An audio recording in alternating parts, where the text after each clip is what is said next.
A very good morning, students.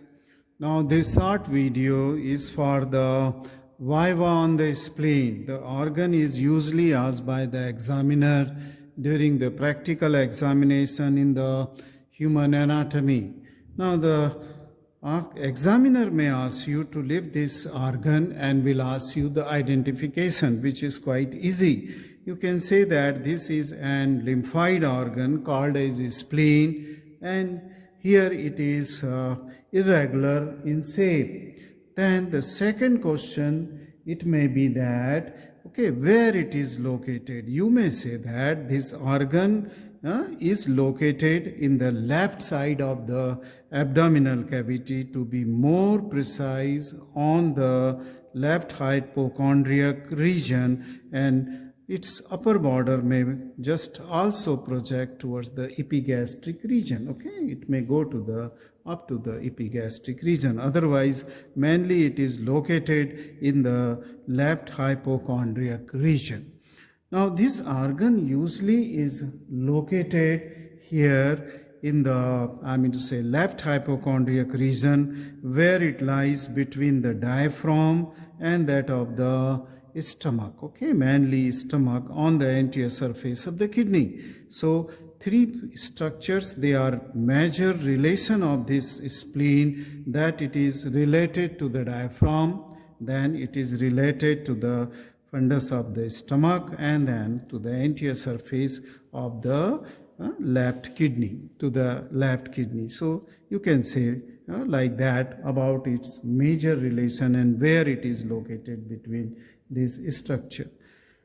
Now then he will ask you that, okay, what is the position of the spleen, okay, how it is located in the left hypochondriac region. You can say that this organ has the various surfaces and border, and let me tell you, sir, before, or madam, before I tell you about this anatomical position, about the borders and surfaces.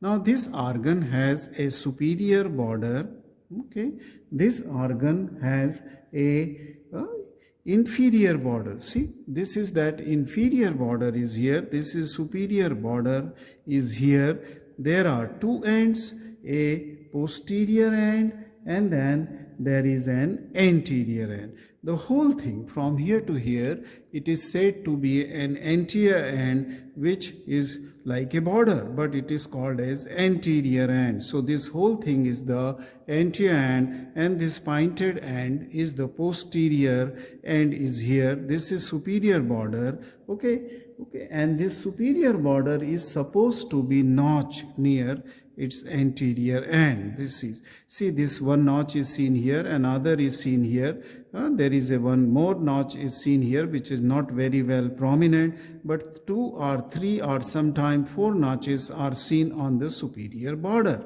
That's why we will identify the superior border, which is sharp also, in comparison to the inferior border, which is not notched and it is rounded. So that way you have to differentiate between superior and that of the inferior border. Then he may, you should tell him that, sir, it has the two surfaces, and these surfaces are one surface which is rounded and convex, smooth and convex. It is in relation to the diaphragm, hence it is called as the diaphragmatic surface. On the opposite to the diaphragmatic surface, this faces towards the medial, infromedial side, and then it has many impression, and this is in relation to the viscera. You can say that this is in relation near the upper border or superior border where it is notch. It is in relation to that of the stomach, or the gastric impression is there, which is concave. And then near the posterior, near the inferior border, this surface lies in front of or on anterior surface of the kidney. So this is the renal impression. And near the anterior end, which is quite broad, this area is in relation to the left colic flexor. So these are the three relation, and in between these three borders, surfaces, you get a area through which the blood vessels okay, and autonomic nerves are going here, where splenic artery is going and splenic vein is coming out along with the nerves. So this area is called as the hilum of the spleen. It is the hilum of the spleen. Okay, near the colic impression and hilum, there is an area which is in relation to the tail of pancreas. So there are four visceral relations onto the visceral surface: gastric, colic, renal, and the pancreatic, where the tail of the pancreas and whole of the organ is covered, except at the hilum it is covered by the peritoneum. Thus it makes the ligament gastrosplenic and the lino-renal ligament are just attached to that, the site of the hilum through which these blood vessels are passing. Okay, blood vessels and tail of pancreas will pass through in the lino-renal ligament.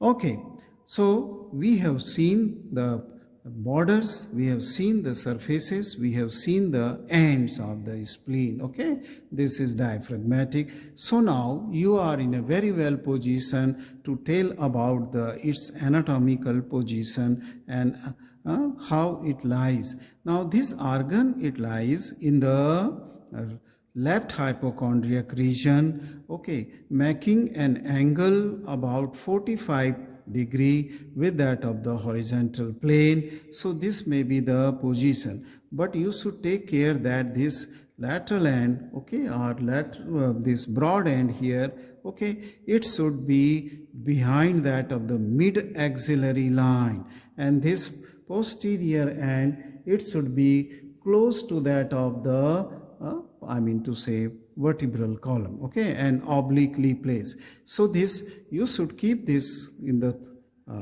palm like that, okay, just identifying it like this, these three fingers as the 9th, 10th and 11th rib. The 10th rib should pass from the middle of this organ, and the direction of the 10th rib is the direction of the obliquity of this organ, that is the spleen. Okay, so this is obliquely placed. Superior notch border should look upward, inferior border, that is the rounded border, should be looking downwards, okay, and facing towards the posterior side. So this will be the oblique position or the anatomical position of the spleen. And as I said, that upper end upward, the anterior end or the posterior end upward, anterior end downwards, and inferior, anteriorly, and then there should be an obliquity of the 45°. Thus the diaphragmatic surface is at the level, okay, separated by diaphragm, but at the level of 9th, 10th and the 11th ribs. Okay, it should be just at the level of the 9th, 10th and the 11th rib here. So you have told about the border, surfaces and relations, okay, the relations of the spleen. Then another question may come here: why the anterior border is notch? The anterior border is notch because it is a remnant of the embryological development. It is the organ in the fetal life develops by lobulated portions of the spleen. So many lobules are there which later fuse to form a single organ. Lobules fuse, and that remnant of those lobules remains near the superior border, deep to which are the lymphoid tissue. Lobulation is because of the collection of the lymphoid tissues are there. So these are just the remnant of those embryological lobules which are present here, okay, which are present here. And another question may be there, and it may be that what is the function of the spleen in our body? Then you may say that this is a largest lymphoid organ of the body, and it has lymphatic follicles, okay, in the form of the white pulp situated inside the organs, and they are the site for the immunological surveillance as well as the immunological protection within the organ. That means they are in relation to the proliferation of the lymphoid tissues, lymph cells, that is lymphocytes. they are there. There may be germinal center for the production of for the lymphocyte, but at the same time this organ is also the organ of storage and filtration of the blood. So it is not only lymphoid organ, this is an organ for the storage and filtration of the blood. Okay. Now, I think this may be only the question but then there may be a last clinical question may be there, why the spleen sometimes gets enlarged. You can say that since it is a site for the, filtration of the blood, the parasites of malaria or kala-azar which are circulating in blood, they are engulfed by the macrophages. Okay, so this also has this spleen is the site for destruction of the aged RBC. So because of those disease and the RBC destruction, spleen sometimes gets enlarged, and this is called as splenomegaly, and then we can palpate the spleen, okay, at the costal margin near the epigastric region, and this is first structure which is to be palpated is the anteriormost end of the superior border in the epigastric region, okay, in the epigastric region. I hope that this many questions are enough for the Viva in the practical examination of the spleen.